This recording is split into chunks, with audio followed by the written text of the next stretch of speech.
Hi, I'm Robert Shields. I'm a songwriter and a member of the band Finding Albert. This is the second in a series of songwriting tutorials with Music Plus, in which we'll be looking at the basics of songwriting and hopefully a few more complicated things that you might not have thought of. Writing melodies is arguably the most important part of being a songwriter. It's the main connection between you and your audience. Melody writing is arguably the hardest part of songwriting as well. I think it's probably because it's a lot more objective than writing lyrics or writing chords.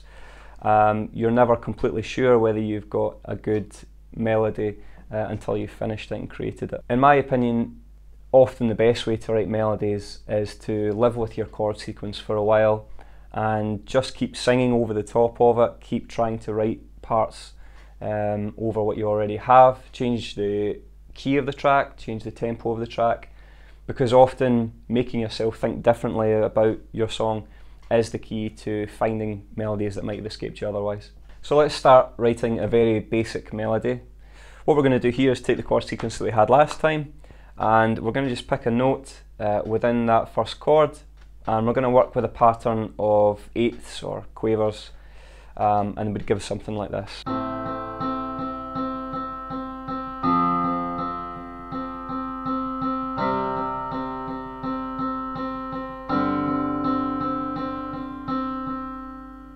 Now, as you can hear, that sounds fairly monotonous and not very interesting at all. So what we're going to do is we're going to take that pattern of eighths and we're going to put a couple of holes in it. We're going to take away the first note and the sixth note and see how that sounds.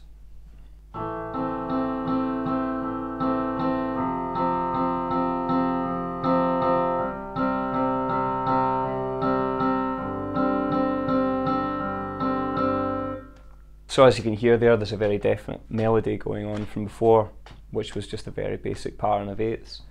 Leaving gaps is a really good thing. It allows you to hear a rhythm very differently from what you would normally do. What we're going to do now is we're going to take that melody and stretch it over 4 bars and just slightly change a couple of things at the end so we can get a full feel of the verse. So I've come up with something like this.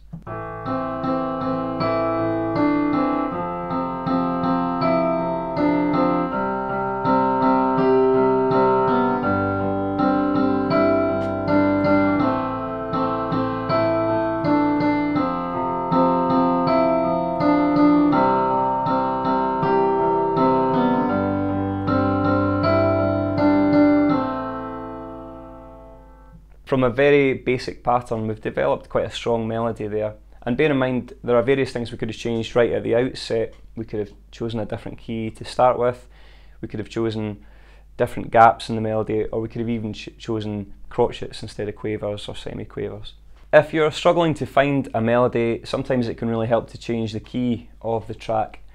When you're writing melodies, particularly vocal melodies, you will naturally sit within your vocal register, and changing that can make you think differently. It can let you test the highs and the lows of what you're trying to do. Changing the key of the track is something that I use right throughout the writing process. For me, it just allows me to look at the track differently and with another perspective. So when we talk about pace as opposed to tempo, what we mean is the difference in speed in the melody for different sections of the song. Now, say approaching a bridge section, we wanted to lower the pace in order to go into a big chorus. We would try and find more gaps in the melody. We would try and hold notes for longer. So we would maybe end up with something like this.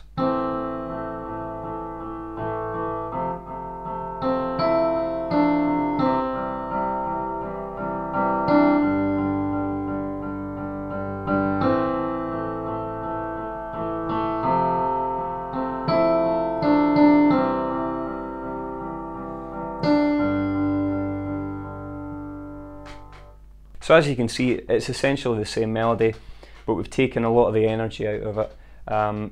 You may want a more frenetic verse and a lot calmer in the choruses, or vice versa. It really depends on how you're trying to convey your lyric and the rest of the song. When you're writing melodies, a hugely important technique is that of repetition. If you look at any song, any contemporary song of the last 50 years. It's a really, really key aspect of it. So let's introduce a new section to this track, a chorus section. For this I've come up with the chord sequence F, F again, C and G. And I've come up with a melody that goes like this.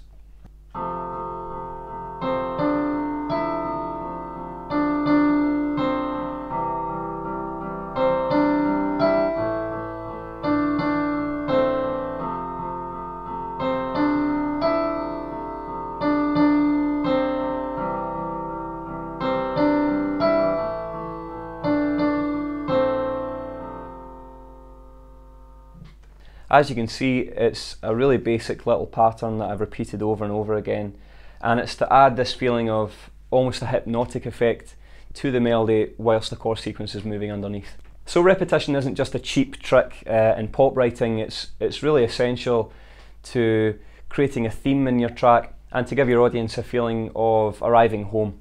Understanding harmonies can transform your melody, either through the addition of backing vocals or counter melodies, or changing your bass melody to a different key for a different section of the song. So let's take our vocal from that chorus section and we're going to add a third.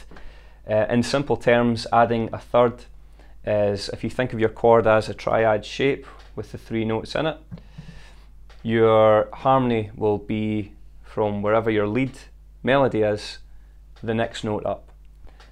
So in this instance it would be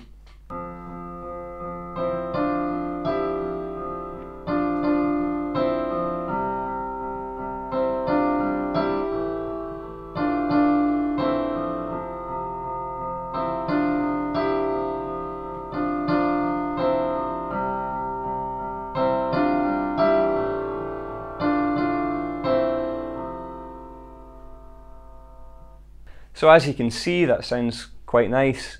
Sometimes it won't work perfectly if it's following the same line as your melody, but it's normally fairly easy to manoeuvre it to fit within the notes of your chord. Fifths follow the same rules as thirds. It's simply 2 steps up from your original melody as opposed to 1. In this case it would sound something like this.